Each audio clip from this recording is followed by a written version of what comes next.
What is this? There's something waving up here. There's something. It's over there. So wait, look at this. He flips it, and it goes like this, and you can see something kicking out up here. What is that? You see that? It was waving. What is this? It's got one tentacle or 1 foot, leg, crusty, bumpkin toe grabbing onto the jet, and it's like flopping around. That's nuts. You see that? More tentacles up here. You're going to see a bunch right here. What is this? What is this? Foo, foo, foo. Here's a disturbance right here. What is this? Is this a lionfish? What the heck is this? Look at that. You saw that over here? Back that up. On the left side of the vehicle. Over here, boom, you can see it on both sides. And there goes the disturbance. They move the block down. And it's over here. Something's going on, and it's slowly peeling off, You can still see it over there. Little tentacles. Here comes the disturbance. And it's finally gone. It probably cut off. So he's like this, slowly drifting. And then it cuts off right there, right? Now, this is alleged to, as far as I can tell, the second part of the descent, because he's probably looking at the camera because there might be a camera control in there. He's like, did you get that? Who knows? Okay. But in the later part of the video, it actually they talk about this, right? How he felt. And then a lot of people, this is why this video is important here. Static. It's out. He probably is going to try to repress and do like a new camera thing because maybe they had some type of deal where the camera was, he could control it from inside the thing. Obviously, hopefully they had some type of thing. I didn't look into how exactly the camera was hooked up into the plane. Let me put it back to regular speed.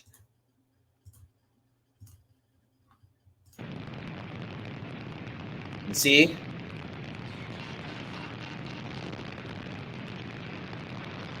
Looked like he almost hit a mountain there because you could hear the devices going off right there. Let me turn it up a little bit.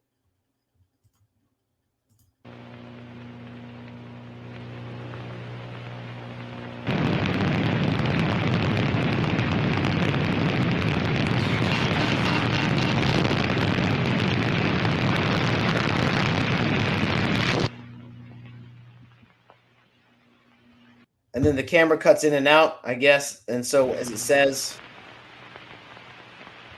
the camera did not survive the landing.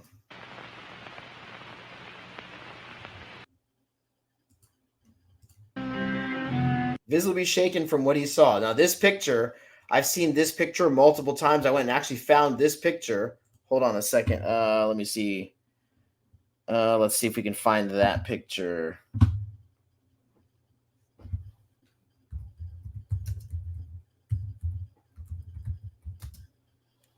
X-15 landing. Go to images. Boom. This looks quite similar to this one. As you can see here, they have plenty of pictures of this. I don't know if this is the exact one that he did where he landed, and this is that one, right? But from what I can tell, this is Neil Armstrong after he got out, as you can see. Now, what I mentioned before, it has to get up. It has to be taken up there on one of these planes over here. Where is it at? I guess I lost it. Yep. So I guess it launches from the plane, right? Here's the footage of it launching from the actual plane itself here. So like I said, that's how it has to get up there. So it's like really high, and then it goes way higher, like way higher. This is why it gets so much higher than any of these other planes or rockets and all this other stuff, because this is how it has to get up there.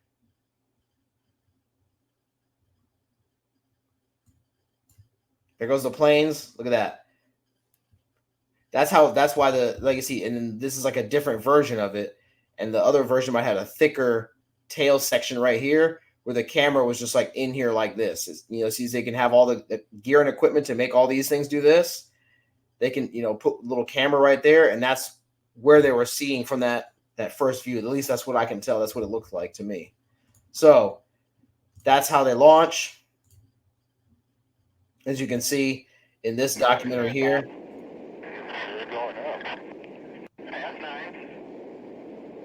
You see, they all look relatively similar because it's like different types of cameras. When it comes to the world of cameras, depending on who made the camera, it's NASA, the Air Force. I'm pretty sure they can get them. But like I said, in order for the camera to survive this type of stuff, they'd have to have it like, put in a certain way. Once I pitched up and reached the highest climb angle, I was very definitely impressed. And you see it in this video when he gets up there, he's just kind of floating there. It's quiet. It's normal. Like I said, these are different cameras than he's using that last time. What you see at this altitude impressed me as being the most dramatic point of flying at over 130,000 feet. The very dark blue sky and the lighter band. Again, very dark, right? He's up there. You would think they'd be able to see stars because the sun is obviously, it's not necessarily directly right near him, right? It might be on the horizon. It might be somewhere else. It's very dark up there. It's like I said, it's much different than when you're seeing from down here. It might look one thing when you get up there. It's very dark, very different, very strange. And again, was immediately surrounding the Earth. And then, of course, the many, many miles off in the distance that you're able to see. It's looking. And there it is again, coming in for the skis. To the future, I would say that we hope very much, and I would particularly. Sliding in. So again, now back to this original here, right? It's talking about he's visibly shaken. Then it goes on to a bunch of other stories and how there's a bunch of people who disappeared, right? And very strange things happen around these disappearances, and all links back to Neil Armstrong because one of these gentlemen ended up seeing him, right? Neil Armstrong goes to the moon, and he had an uncomfortable feeling in the moon, right? And apparently, from this documentary, they gave him some drugs. They gave him something to take when you have that uncomfortable feeling. He says that feeling is something I felt before, which should be from this. Let me, from this thing right here. Okay. When this was up on his on him, right? This, you can see it actually looks like something came over the cockpit. So he's probably staring at something that was like this. What are you going to say? So check this out.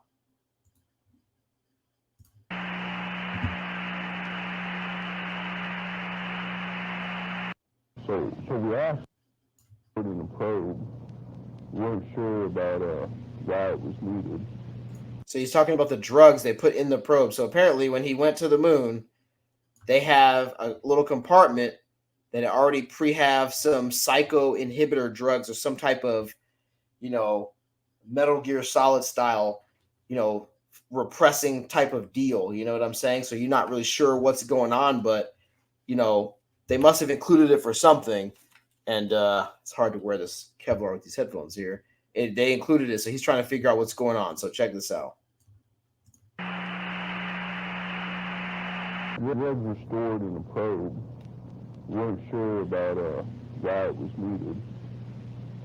So we asked them, and the only thing they told us is that it's for dire situations. And they weren't your typical first aid kit, the bandages and those kind of stuff. Like they were pills without any label. Now think about it. So you're supposed to be on the moon in the middle of space. If there's a dire situation, you would want to be able to be focused, right? You can't take, again, if you're in the Air Force, you're in the you're NASA astronaut, you're in the military doing all these things, you can't unless they're like drugs prescribed you by the doctor for an illness or something, you can't be just taking drugs, right? So what exactly would they have in these things? Like what type of drugs would they have, right? It's not like, oh, if you have a headache, he said dire situations, right? You don't want to be messed up out of your mind. You're not trying to be, on drugs when you're on the moon. You're out in space, you're allegedly doing all these things, right? Whatever they claim, hey, this is what space is, this is what the moon's like, this is what the moon's like, this is what the space like this, like.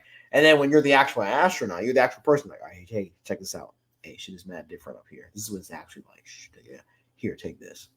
That's some scary stuff. Again, this is the guy right here who just went through this thing. Now we're going to see what's up with this. They looked peculiar and we were confused on why our superiors gave us that stuff.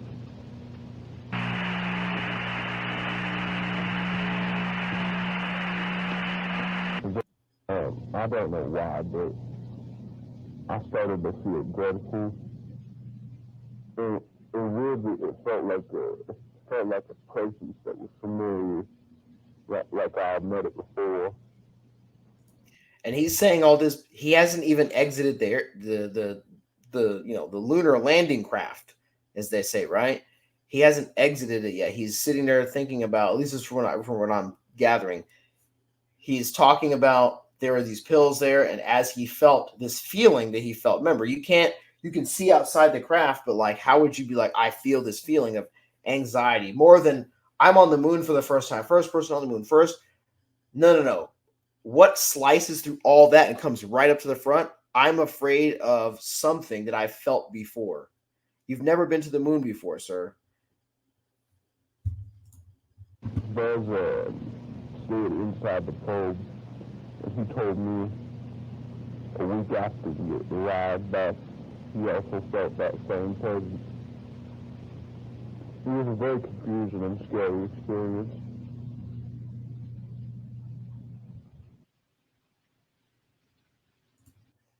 Okay, so like I said, and then in the other parts of the documentary, it talks about this guy who, you know, he went to a supermarket and he spoke with him and he met him, and then a bunch of really weird stuff happened, and then after this, people started looking at him and saying this might be something. There's something going on.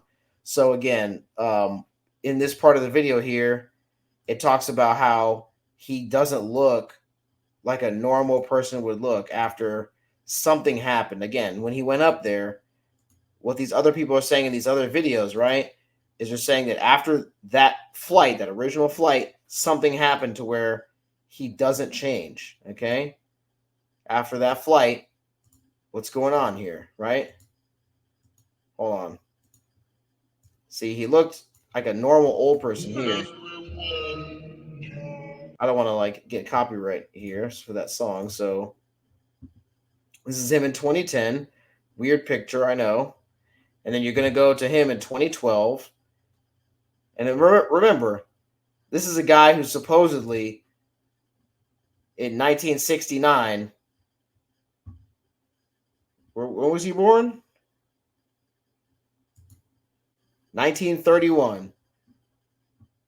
And this is 2015. This guy looked like a dude who was born in 1931. You know what I'm saying? Maybe this picture looks a little old, 2019. And then a different picture. Does that look like a dude who's 100 years old? 90. 90-year-old man. 2022, 90-year-old man. Went to the moon. This is him. Something is not right, indeed. So again, definitely check out this video. Then one of the other gentlemen in this later part of the video who, disappears. He's got some really weird stuff happening in his house. Very, very good video. Very good video. But there's some parts that I wanted to go over because this is what I want to talk about. As you can see, completely flat, right? He comes up over the horizon like this. Just you can tell this is the horizon. It's dark. This is light down here. You would think this is the sun. No. You want to know what I think that it is? Right here. Look, Final Fantasy VII. It kind of looked like the Genova mother, right? Oh, I'm going to give you this whole thing here. But again, you can probably see this. I'll be a little bit better. Let me find a thing here. Again, this giant creature in Final Fantasy VII, if you don't know, it's a game. This person in the tank is like this thing that they make these soldiers from. It's like it's one of the soldiers you play as Cloud calls it Mother. And then, throughout the game, I haven't played this game since I was a kid. And so, this is like the thing that they all get their DNA for all these soldiers from. The soldiers look normal. Like, here's one of the guys right here, Sephiroth. He's like a normal looking guy, he's super tall. They all have these super duper abilities, but when they see the Genova mother, they're all like struck by it because they wow, this is it. Like they don't have, even if they don't never seen it before, they can still tell this is the mother, right? And so also Gargantia right here, this anime, right? All this other stuff, dope show, it's going about in the ocean. He's fighting, all kinds of stuff, right? One part in the show, right? Immediately when I saw